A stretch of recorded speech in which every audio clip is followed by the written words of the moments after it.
Сигурноста е живот. Несигурноста е смрт. Кога некој е сигурен во својот живот, тој гледа еден час во една секунда. Кога некој е несигурен во својот живот, тој не гледа ни една секунда во еден час. Сигурните луѓе се смеат, не затоа што имаат нешто, туку затоа што се нешто. Сигурните луѓе и припаѓаат на постојано надминувачката творечка сила. Несигурните луѓе несвесно и намерно се спријателуваат со сомнежот во себе, кој е најлошиот можен отров.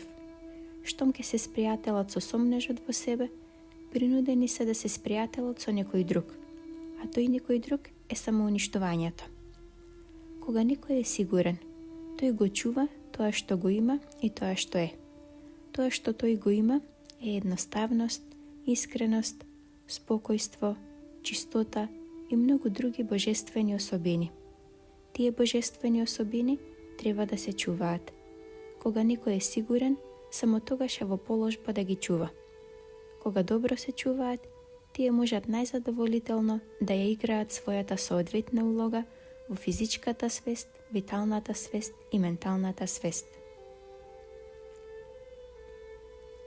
Ова извадок од книгата Еверест тежнение од Шри Чинмој. Книгата е достапна на нашата веб страница meditacija.mag, како и на книги.mag, каде што може да се погледне и краток извадок од истата, а може да се нарачи преку нашиот Facebook профил и Instagram профил Медитација.